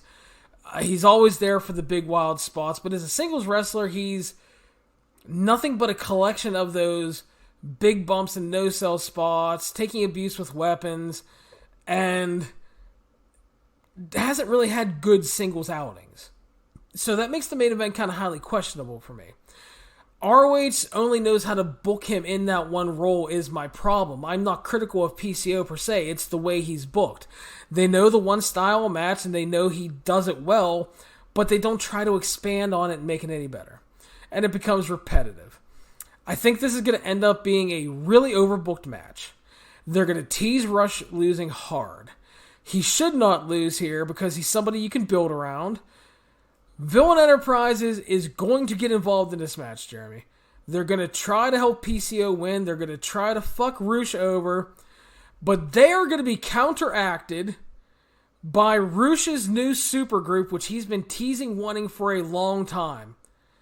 When Dragon Lee, Flamita, and Bandito, who leaves a dead fucking Lifeblood stable, fight off Villain Enterprises to ensure that Rush keeps the title, which leaves you with Rush as the champion, probably Dragon Lee as the TV champion, Flamita and Bandito being able to go after the tag titles, and then the big question mark is Marty going to stay around? And will Marty possibly be the guy to eventually take the title off of Rush as Villain Enterprises feuds with whatever he's going to call this version of Los Ingobernables? So Rush retains, lots of shenanigans. I hope you get the book because that's a good angle. That sounds like a very hot angle, and I would watch that. As far as this match goes, and I'll comment on it in a second. As far as this match goes, I'm with you. Like, this doesn't feel like a main event to your biggest show of the year, and Final Battle is certainly their biggest show of the year. The PCO, how he won the title, like that match with Marty sucked. It was not good. PCO is a singles wrestler. He is kind of what he is, and like this would have been so much better. Like, why couldn't you book this same angle as Marty and Rush? Even Flip and Rush, like that would have Brody, or what the fuck's is he hurt? Brody King? He's hurt. He's out hurt. No, that sucks. But that would have been good too. PCO he doesn't feel like a guy that should just be main eventing for the world title in your biggest show. And it's no offense to the guy. It's just he's kind of in that one little spot, and he's an older guy, and he just is what he is. And they've built him up a fair amount, but I don't even think they've built him up enough to where he should be at this point. And like again, that Marty match just wasn't good, and just almost immediately cooled him off. I think Rush wins. I like your angle. I really like your angle. I think that would be great. My only issue is if Marty isn't sticking around, then you're kind of setting up a Villain Enterprises, LIJ, whatever, they ROH, LROH, Los Ingobernables de ROH. I don't know what the acronym would be. LIROH? Sure. Putting way too much thought into Lero. Yeah. It's actually kind of a cool Lero. Anyway, I like that. But if Marty's leaving, like you're kind of teasing that without delivering. I guess at Final Battle Fallout, you can kind of do like they turn on Marty, Flip becomes the new leader, they add a fourth, I don't know who that would be, the fucking Vinny Marseglia, God forbid, Vincent, whatever his name is now. Dan Maff, they already teased that on the okay, sure. Shows. That, sure. You're replacing Marty Scurll with Dan Maff, that doesn't sound too appealing. Yeah, maybe.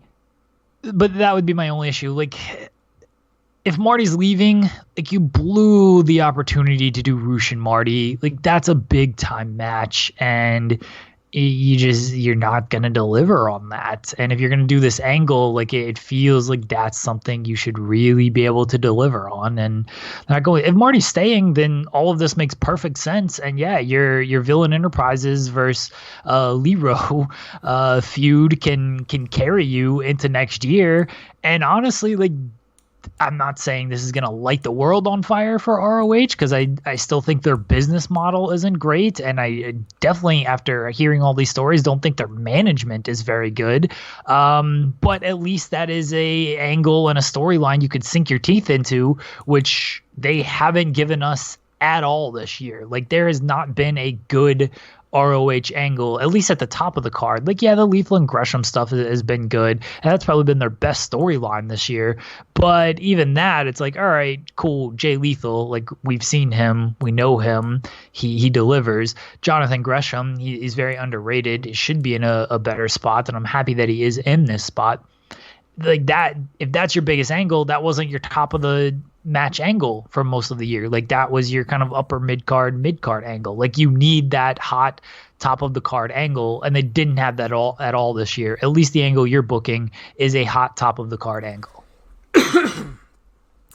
Yeah, we'll see what happens. All I'm saying is, and It's just gonna be like a Roosh win, and then that's like it, and the show's gonna end. And we're gonna be like, this show sucked. I put a version of that out when I did the podcast with Cubs, and all I'm saying is, if it happens, you're welcome, Ring of Honor. I'm not above accepting PayPal. Just letting you know.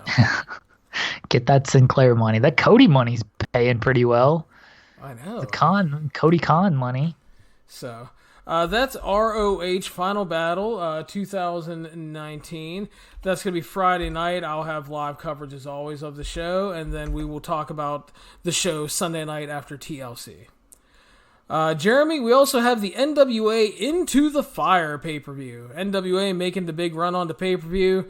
On Fight TV, it's going to be $24 unless you got the pre-order for $19.99, which I did because, I like saving money. I got it for free. Where you at? Oh, well, look at you getting that NWA Billy Corgan money. We got the hookup with Fight. I know. Why don't you have the hookup with Fight, Larry? You gotta email them. For some shows, it's funny, but like here, the thing is I ordered it because I'm not gonna wait for the last minute because like that happened to me one time and I waited and I didn't get it, so I had to order it. I'm not gonna lose out on that pre-show money saving. Sure, I agree with that, but you should. Dude, you cover all of these shows. How is Fight not just like, you got to email Fight and be like, hey, unlock my account. I cover literally all of your shows, and shit, they might unlock the account and they'll give you get the GCW shows and shit as well. Just giving out, but you got to advertise. Like we got to do the, hey, win a free promo code and all that stuff. So yeah, well, email Fight. They'll get you set up. I'll get on that eventually. So. But yeah, NWA Into the Fire, Jeremy. We start off with Trevor Murdoch versus the question mark. The question mark in his karate. He's winning this thing. Damn right. It's like in the oddest thing of almost all of 2019, the question mark is the most over fucking dude in the NWA. It is amazing. I don't know why. It's hilarious. I think people are just kind of playing along with it, but it's fucking funny and I love it. He is the Mangrovian super athlete, obviously. I like Trevor Murdoch a lot. I think he perfectly fits into the NWA because he kind of looks like, Dick Murdoch, and just he works that old school style. It'll be probably perfectly fine. And yes, the question mark will win using karate. There's only one finish to this match, Jeremy.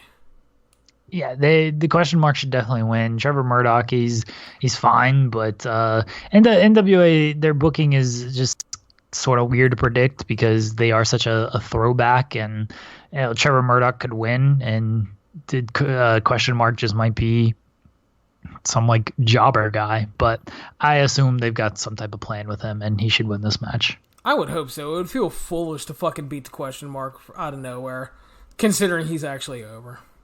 Yeah. Next up, women's tag team action. Ashley Vox and Allison Kay facing a combination of Melina Thunder Rosa and Marty Bell. I would assume Melina wrestles, actually, and we'll go with Marty Bell as her partner, and I think Melina's team wins because they're trying to kind of build heat on that girls group, and so getting them a victory here would be the direction forward. Yeah, I'm like kind of torn on the little Melina group there. I generally don't have a problem with her coming in, but I also feel like she's kind of sniped some of the heat they were putting on Thunder Rosa, who I thought was doing really good there, and think she needs to be featured more. I think it's going to be Melina and Thunder Rosa, actually, because Thunder Rosa is a way better worker than Marty Bell, and, Melina doesn't exactly wrestle a ton these days, so I think it would be smart to put the strongest worker with her. I think that they win, which should set up a title match between Allison Kay and one of them. If it's Melina first and she beats Melina, that's fine. I'm looking long-term, thinking Thunder Rosa eventually beats her for the title. But yes, I will go with the evil women's trio here to pick up the win as well. And we got a battle of loudmouths, Jeremy. It is Ken Anderson versus Eli Drake. I don't hate this match. I've never been a Ken Anderson fan, dating back to his Kennedy days. Just never really cared for the guy. And Eli Drake has drawn like a lot of comparisons to him because I think Eli Drake is a world's better talker than Ken better Anderson. Worker than him too. Yeah, and he's definitely a better worker as well. I like Eli Drake. I think he's good. I think he should win this match. He cut some good promos on Power, and yeah, like Eli Drake is a guy you can certainly build around. Ken Anderson is just a guy. Yeah, Eli hasn't done a lot in the ring, so to speak, so far in NWA and on Power, but he's been killing it on the promos, as you said. He looks re-energized in the role. And I like a lot of what he's been doing. He's fitting in that studio setting really well. Ken Anderson is, to be blunt, Ken Anderson still. He's perfectly fine and inoffensive, but he's nothing more to me. I don't expect much from him here. I don't have like really high hopes for him in just as an overall singles wrestler for them. He's a guy with a little bit of name value that people remember. I hope it doesn't go too long, because I don't think it's going to work out well because of Kenny Anderson, honestly. Short promos, he's fine. Okay, tag match is fine. Singles match could be a little bit of a struggle. I like Eli a lot. I think he's going to be working his ass off here because the guy still has a lot of critics, and I think he really wants to prove all those guys wrong. They've been laying the groundwork for him to be a challenger for the NWA title, so he should definitely pick up a clean and decisive win here. So I'm going Eli Drake.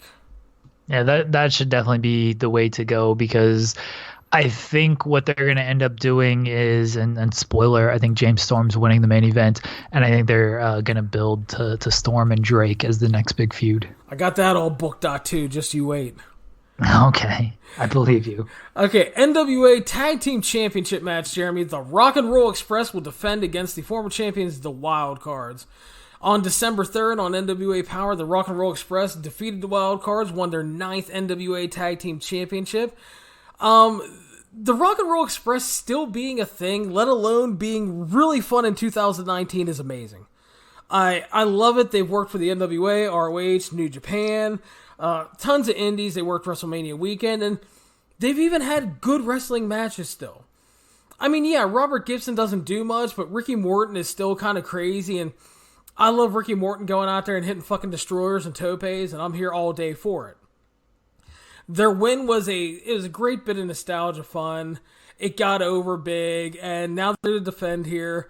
I don't think the run is going to last for them, though. I think it was that the fact that they were over. They were still tied to the NWA of the past, and they were hoping for that kind of buzz and nostalgia moment, which I think they got. Which there's nothing wrong with that. It was interesting. It got people talking a bit. I think the Wild Cards win the titles back, and then they are not done for the evening, Jeremy. All right. I'll believe you on that.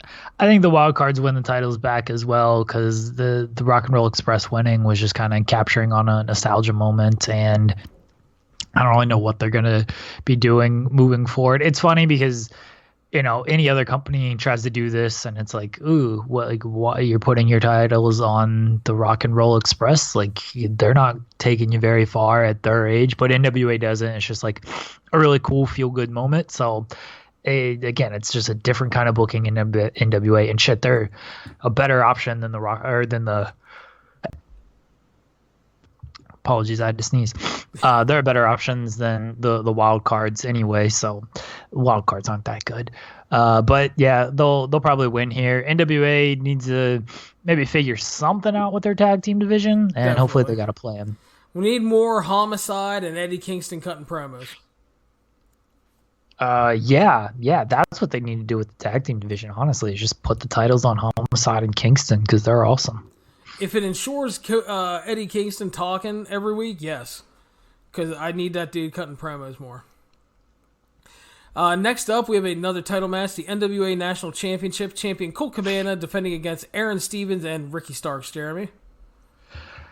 Everyone go to Fightful.com and check out my interview with Ricky Starks. He is awesome. Talked to him for like a half hour. And I got another one coming where he talks about his collection of vinyl records, and we talk about music. And he did some e-fetting, Larry. Do you know what the e-fetting is? Oh, I remember the e-fetting. Yeah, Ricky Starks is a big e-fetter. That's a spoiler for an upcoming article. But yeah, Ricky Starks is awesome, and I'm hoping he wins this match. Maybe that's a little biased, but Cabana, I like Cabana. Aaron Stevens, fine. Like, he's actually been good in NWA. I really can't complain about him. He's found a good role in this company. He's one of those guys where he got released by WWE and everybody's like, oh, he's about to light the world on fire on the independent scene, and then he did absolutely nothing. But with NWA, they're running Impact. That's what he did. Yeah, NWA is using him kind of more to his strengths with this thespian gimmick, which I really like. But I'm a big fan of Ricky Starks, even before I interviewed the guy, just because he is a good promo and he's one of their younger talents and he's a good worker. So Ricky Starks is a guy you can eventually build around. And maybe it's too early to get the title on him here because he's a long-term, I would assume he's a long-term guy, but at the same time, I don't know what the long-term plan is for NWA, so you got to kind of capitalize on things while you have them, and while Ricky Starks is there, they should certainly be making him a feature player. I think you got to use Starks while you have him because he's a guy that's going to start to get a lot of attention. He had some buzz coming in online, but he wasn't like a big name, and people were like, oh, the NWA signed Ricky Starks. Well, who the fuck is that? But and I didn't know a lot about him either. I've really liked a lot of what he's done. I think he has a lot of charisma, has a good look, seems to be a good worker so far. And like, I don't know how long they have him locked up for, but I think you got to use him while you can. And hopefully you're making money and you're able to pay him well, and maybe you can do longer term stuff with him. I think a national championship win, that's how I'm leaning because I think it makes the most sense. He's a guy you can feature on Power because you're not going to be doing NWA title matches on Power all the time. And he's a guy that you can kind of bank on as maybe like your TV champion. He can be a babyface. He can obviously turn into a heel rather easily. The only thing that's holding me up on the Ricky Starks win is if Cabana ends up that he's going to be done with ROH, maybe he's going to be more committed to the NWA. And he could have a longer title run. And so, I don't necessarily disagree with that either. I think Starks wins here. Aaron Stevens is kind of like, for me, he's a lot like Ken Anderson. I do agree that the thespian stuff works, and he's a good kind of douchey heel. Does nothing for me in the ring, though. So I don't think he adds much to this match. Hopefully, this is a rare instance where I'm going to hope that they do the tired and cliche triple threat formula and he naps a lot on the floor and Cabana and Starks work most of the match. I like Starks a lot. I'll go with him. I think they're going to look for... I think they're going to be trying to create a lot of buzz on this show, so I can definitely see another title change. So I will go with Ricky Starks as well. Good call. So, by the way, I'm going to start sending invoices to Sean for every time you name drop Fightful for $5. I'm just... That's fine. You can do that. I don't know what he'll say, but that's fine. I got a lot of gigs here, Larry. I know, and I let you gladly plug them. I never give you shit. Although I will try to collect get that money. I know. Well, I do too, so I'm going to start collecting. All right. Our main event of the evening is the NWA Championship match with champion Nick Aldis defending against James Storm in a best 2 out of 3 falls match, Jeremy. And for me, the road to this one has been a little bit odd. James Storm was the national champion. He won an NWA title shot, but then he lost his title. Then the story was he allegedly, and I put that in hand quotes, won a triple threat to earn a title shot, but they didn't air it on TV. And the whole story on the last episode of Power that we watched was that Storm claimed it was a conspiracy from the NWA against him and that they're protecting their boy, Nick Aldis. Aldis revealed that he's a fighting champion and he demanded this match, and that the match with Storm didn't air because he was basically a douchebag. And it was filled with a bunch of shenanigans, and that's not how the NWA does business. Unfortunately for Aldis, though, things haven't been all that great, I guess, because... he did have an insurance policy in Camille, but they've had some issues. They've been running this whole angle where he wouldn't let Camille talk, and then she's been refusing to talk. And then she had odd, whispery conversations with James Storm and the Wild Cards on screen, which nobody knows what she said. Aldis has given her the night off for this pay-per-view, and I highly doubt that she's going to play into that, Jeremy, because it seems like we're setting up for some big stuff.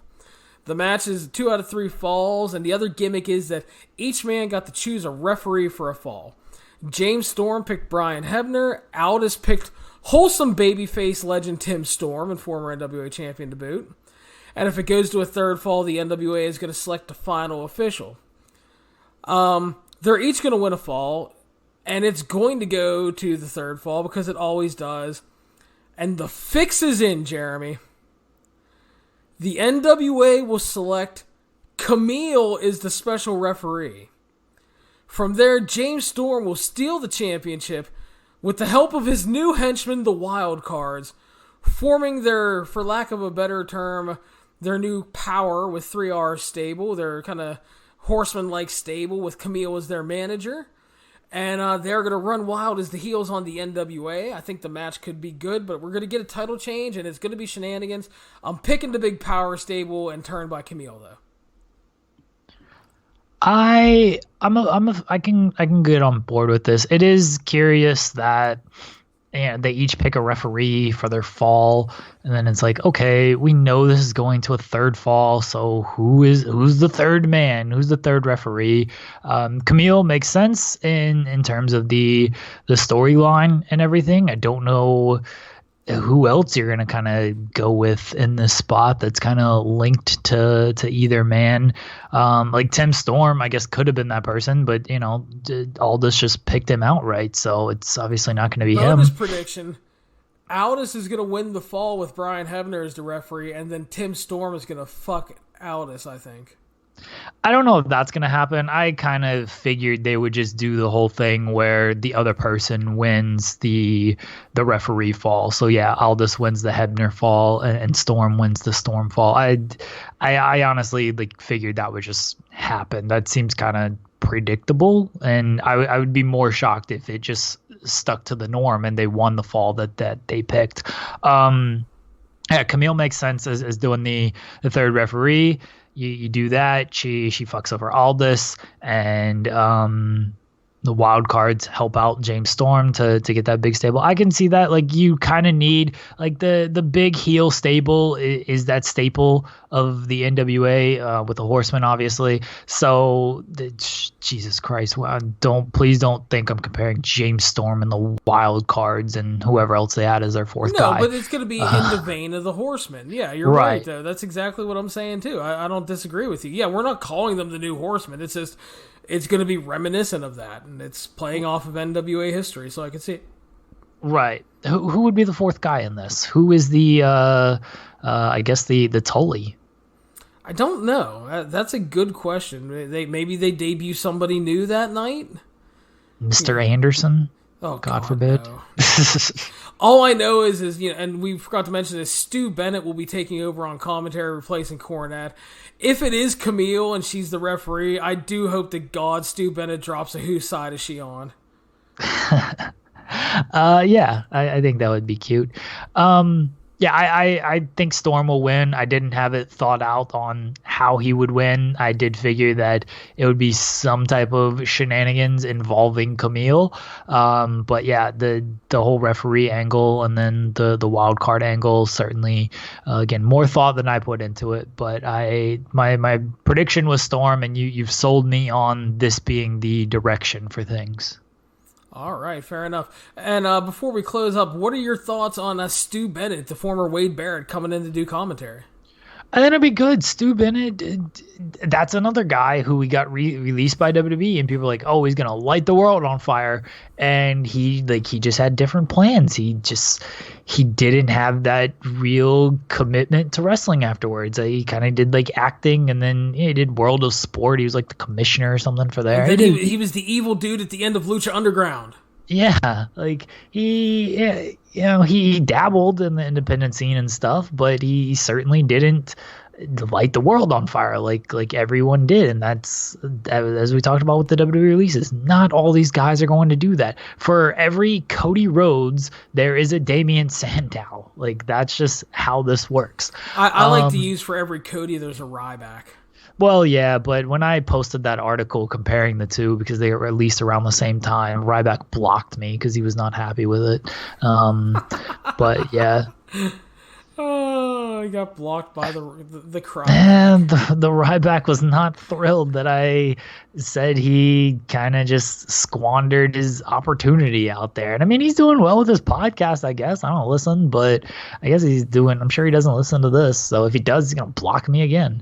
But anyway, yeah, Stu Bennett, I think it'll be good. Maybe Stu Bennett is the fourth guy. Maybe this is how he kind of gets back into the wrestling side of things a little bit. Like, it's not like he's got to work a bunch of dates for the NWA. They tape 2 days out of a month, and it might not even be like every month. So it's maybe like he works 2 dates every 2 months, so on average. So maybe this is how he kind of gets back into that position. If he sticks on as a long-term commentator, hey, that's cool too. I think he'll do well. He's always been a good talker, and we see a lot of these wrestlers, like look at Samoa Joe on Raw. Like, yeah, he's been awesome. A lot of these guys understand how to put this stuff over, and Bennett, I think, kind of comes from that mentality as well. He's always come off as a very smart and well-spoken guy. Yeah, I'm kind of excited to see what he does, because I think he has a good voice, and like you said, I think he's going to be focused on putting things over, and he's going to know the things to put over as a wrestler. Yeah, I got high hopes for him. I think it's a fine pickup. I think it's a nice one. And, maybe your Horseman-style prediction with him is not the worst thing, because he has teased on Twitter that he's excited to come in because he remembers working an NWA match in the early 2000s with Nick Aldis that he lost. I mean, you could maybe tell some deep dive story shit there. And again, working the NWA is not going to exactly be like high impact shit. It's not going to be working New Japan, for Christ's sake. So he's not going to have to worry about literally getting his ass kicked. So, I mean, maybe that's a play, and that wouldn't be horrible. I'd be interested to see what he does. But yeah, I'm excited to see what he does as a commentator. I think it's a nice replacement, and maybe he's gonna be one of those guys that like Joe. Joe is just taking the commentary so well, and that's a blessing for Joe. And I hope that if that's what Joe wants, maybe that's gonna be Joe's long-term future when he decides to finally be done. Because he has had injury issues over the years, and I'm not saying I want his career to end by any fucking means, but it's going to be nice that if he wants to do it, it looks like that option's there, and they seem very happy with him in the role. Yeah, agreed. I mean, Joe's killing it on Raw. It doesn't matter. Joe's always going to kill it. I'm happy for that dude. I wish he was in a bigger WWE role. Like, he should have been there a long time ago, should have been champion a long time ago, but I'm happy that he's succeeding in this position now. Yeah, I think he could have had a better run for sure. Kind of bummed we never, and I think he probably is too, kind of bummed we never got the Joe Cena match. Yeah, I mean, maybe it happens, because if Cena comes back, when he comes back, Cena can come back whenever the hell he wants. And if he says, this is who I want to wrestle, WWE ain't telling him no. You know what I mean? Oh, true. Yeah. I think John Cena in 2020 has a short run in him. Remember he came back and he worked Nakamura and a couple other, I'm forgetting, but he definitely worked Nakamura. I 100% remember that match. Yeah. Because Nakamura about damn killed him with the reverse exploder. Yeah. I think Cena in 2020 does come back, and he has this almost dream run of sorts, where it almost like Kurt Angle, but not quite as washed as Kurt Angle. Not quite as depressing. Yeah. Without Baron Corbin, hopefully. Right. Where he just kind of works guys that he wants to work, and I don't know who's at the top of that list. I would love to see him come in and just be like, listen, I just want to work a bunch of fun dudes, and he works Joe and Ali and Gable and a bunch of fucking dudes and just has a fun time. I'd be all down for that. Maybe that, but I honestly think I don't know how much of the product Cena keeps up with nowadays. Like, yeah, Joe, Ali, Gable, like that would be Black, Murphy. Like, sure, these guys would be cool to work with and stuff. But I could see Cena just being like, yeah, I want to work Joe because, you know, we came up together. I want to work Roman again because, you know, we're the two biggest stars. I want to work Seth again because we had this big feud. I want to work AJ again because we had this big feud. Like, kind of like that. Like, play off of Cena's sort of history and just have him go on. Fuck, if they can get Punk back, like, I want to work Punk again. Like, just kind of do that John Cena nostalgia run almost. Yeah, I mean, that'd be fine too. I'd like to see him face a bunch of fresh dudes, but yeah, I mean, it would be cool. I don't know if he does though, man. I mean, I'm not like particularly feeling it. I mean, I think it could be cool, but I mean, it just depends, man. He may be too fucking busy. He may be pulling in. It seems like he's signed on to a new movie every couple of months. It's like, oh yeah, John Cena's movie's coming out, and then he's like attached to 2 more after the latest one releases. Like, yeah, I don't know if he could get that kind of time away, but or if he can, then sure. But Cena's gonna wrestle in 2020. Cena's got at least 1 match in him. Is that your big prediction? Yeah, that's my big prediction for the new year. That John Cena wrestles a match. I don't know when, I don't know where, but he's going to wrestle a match. I actually, you know what? I do know where. SummerSlam, Boston, John Cena's there wrestling. Ooh, that's a good call. That's a good call, dude. I like that. Yeah, it's NXT, he's coming after Adam Cole. Dude, I would watch the fuck out of John Cena and Adam Cole. John Cena, I'd watch the fuck out of John Cena and NXT. The fucking The only thing is he has to be wacky indie John Cena. Yeah. You got to do the Code Red and the Springboard Stunner. No, he can leave the Springboard Stunner behind, but he has to do the Code Red and all kind of wacky shit, dude. I want to see indie John Cena in NXT. Fuck yes. Hit the your time is up. My time is now in the NXT universe. Hit the buzzword there. Hit that song there, dude. They would go crazy before they realize they're supposed to boo this man, but the pop that man would get would be insane. Dude, I'd love to see Cena versus a bunch of like fucking him and Roddy Strong, because Roddy's just so fucking great. And there's so many. A full run, but he just show up at TakeOver Boston. I'm not saying he would, but I said I'd love to see him work a bunch of those dudes. Again, I would love to see him come back and just work a bunch of fresh dudes and be like, listen, I'm coming back for like 7 matches, and I'm just gonna have a good fucking time, and I'm out. Okay. That's all. I don't know. I don't know if Cena's trying to work that kind of style for 7 matches, though. I mean, no offense to like Strong, Ali, Murphy, like all of these guys, Gable, like they're all safe in the ring. I'm not saying they're gonna hurt anybody.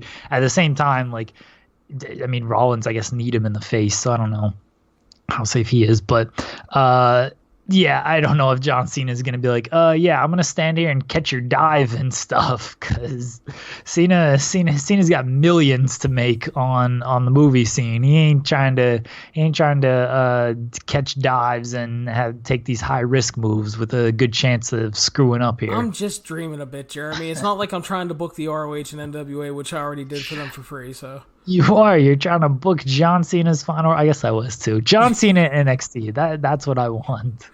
Showing up at Full Sail. All right, that's gonna wrap us up for tonight. I want to thank everybody for listening. As always, we greatly appreciate you guys. This is the 411 on Wrestling Podcast. You can follow us on iTunes, Stitcher, Spotify, Google Play, YouTube, the 411mania.com website, and any major podcast providing platform.